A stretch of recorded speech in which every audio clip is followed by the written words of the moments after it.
Good morning, good evening, good afternoon, wherever you may be. CW, I'm here in the dungeon of BTH&T. I wanted to make a travel day today, but there's snow and ice where I want to go, so I can't do that. And I'm in Florida.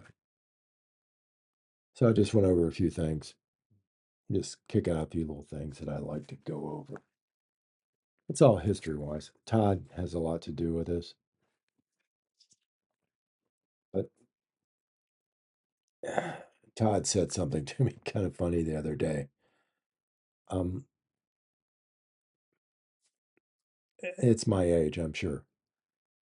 He said my book is running out of batteries. Okay, obviously he meant a pad or what do you call them? Amazon makes them. You can get. He said, "Yeah, I can keep 10 or 12 books on it." I think you mean 10 or 12,000 books on it. He says, "No, it's not that heavy." Oh my God! But anyway, so he got in. We got into a weird discussion. This is for Todd and AJ and Will when you get older. Um, I think I've mentioned Todd before. I was wrong. He's got one more year. He'll graduate next year.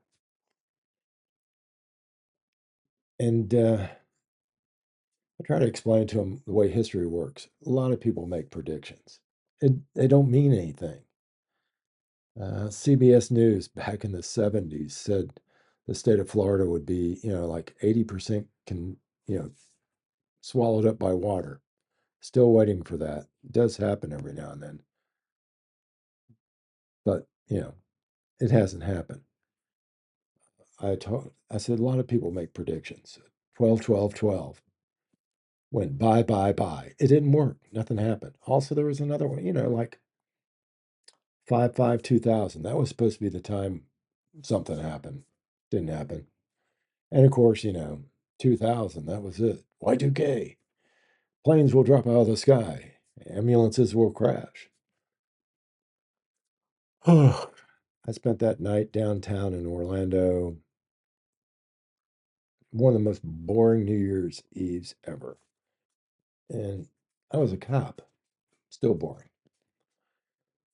So don't worry about predictions. In 1965, I think a subcommittee of the U.S. Senate, predicted based on, computers. Keep in mind, those computers back then, they were huge.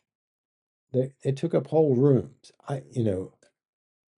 For really, just turned off. Well, one of my cameras turned off. I don't know why. But we'll work on that later. But the subcommittee, I'm almost certain they were in commerce. They predicted that by the year 2000, 25 years ago, we as Americans would be just on a 14-hour work week because of the use of computers. There would be so much advanced then, 35 years later. Now, granted, we have made great strides. You basically can launch a rocket, with an iPhone, and you have as much power in that as the lunar module did, or probably more. But they're wrong. So don't worry about it. A lot of things get wrong. Talking about grandparents, I explained to him that, no, I got to be careful. Todd, what do you mean you don't think your grandparents had S3X? You're here. Well, yeah, I don't like to think about it. Well, I'm sorry, but that's the way it goes. And I used to tell him, terrible things. So, history is that. You think all this, S3X stuff it is brand new, just came around to your generation? Will, your brother will explain later. No, And it's been around for years. We caught on to this in my day, even, but years ago. It's just a force of habit. They figured out, how can I put this, where to put the batteries at in the flashlight. So, what you think you're lucky to be encased in your little world, but wait until you get out. In the meantime, you always know where you can get a real book, public library, or here. God knows I promised my books to my daughters and my nieces and my nephews, and probably to AJ and Will, because they like to read. They can't do it yet, but they like to pretend.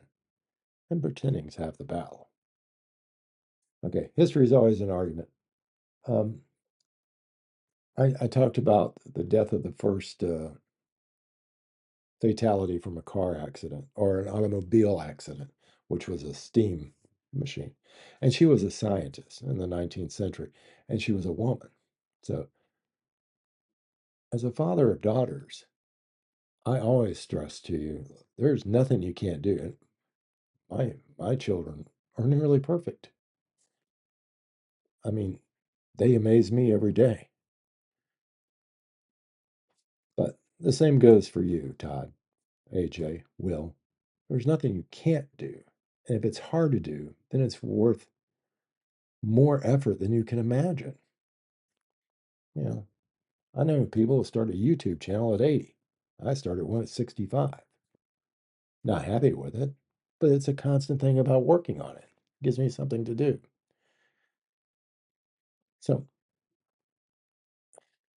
where was I? The word scientist, I think it came about in 1834. It was coined by a woman because she was tired of hearing man of science. And she said, I think scientists, since it doesn't need to be a man of science, I think her name was Mary Somerville. It could mean anything of a person who studies physics, mathematics, geology, all the sciences. It made good sense to me. So, yeah, that's another woman thing scientist. So, there's no excuse. So, what was the story I wanted to tell, though? Oh, yeah, WW2. Let's go back to the beginning. In 1939, in New York City, they had a World's Fair. Well, later on, this chemical company known as DuPont or DuPont, excuse me, DuPont. I've been so cold lately. That's why it is in Florida that it is. So they came out with this neat little thing, and they sold them by the pair. Nylons. Ah, it was all the rage. Women could wear different fashions. They made their legs look good. Awesome. 1939. So it went on the market the following spring. Couldn't keep them in the store. I think like they're not the same thing as pantyhose. Those were created later in the 60s. DuPont sold just millions of them. Yeah, like 64 million, maybe 64, 65 million the first year. The first year. But, lo and behold, December 7th happened and nylons went to war too. Rosie the Riveter kept working, men went to war, and nylons became parachutes, ammo packets, stuff like that. But that didn't stop Grandma. That didn't stop Great Grandma from meeting Grandpa. For example, you're here, I'm here. Women would use tea bags, old tea bags. This is one of the things they would do, and then take a makeup pencil, maybe a eyeliner, I don't know what it was, but a pencil of some sort, and have their friend draw a line down the back of their leg while their legs were tea bag, so to speak. Get your mind out of the gutter. It's just a tea bag. Lipton. There, I think Max Factor, along with a couple of other makeup companies, sold liquid legs or something like that, and it would last 2 or 3 days as long as you stayed out of the dirt and grime and were really didn't use too much water when you showered. So I guess that would be interesting. But that's what they did. The women was a make do attitude. Well, August 1945, the war is over, and the stores are saying, don't worry, we'll have nylons for Christmas, then nylons for New Year's Eve. Well, if it's government, it's always going to take a little while. It wasn't until like January 1946, which, was Harry Truman's year of indecision. But for DuPont, there was no catching up. Macy's in New York City sold about 50,000 pairs in the first 6 hours. San Francisco, a store had to be closed because 10,000 people rushed in trying to find these things.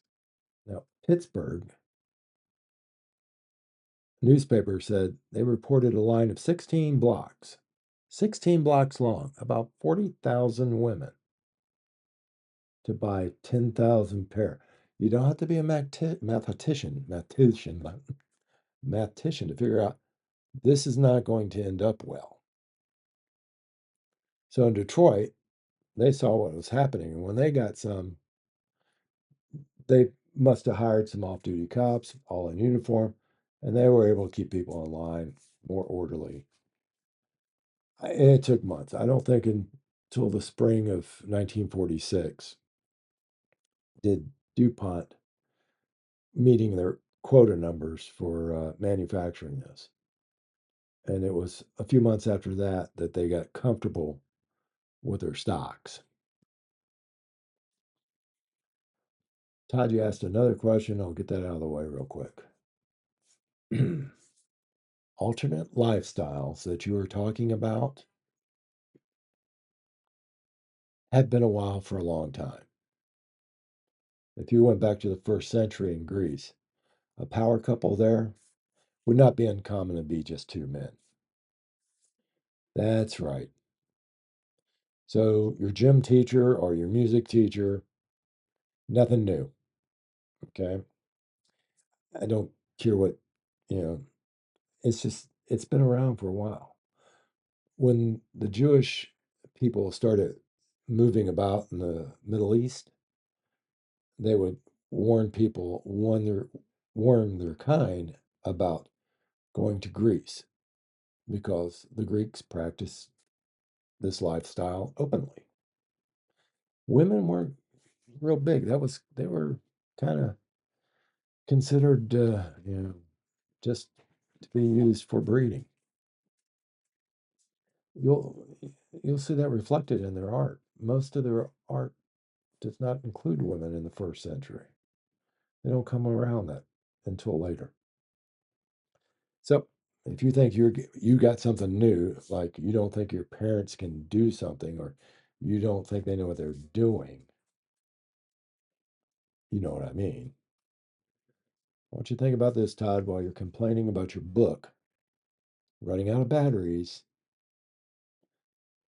Try to go to sleep, but with this in your mind. Your mom and dad are probably doing S3X right now. Good night. Have a wonderful time. That should keep you up all night. See ya.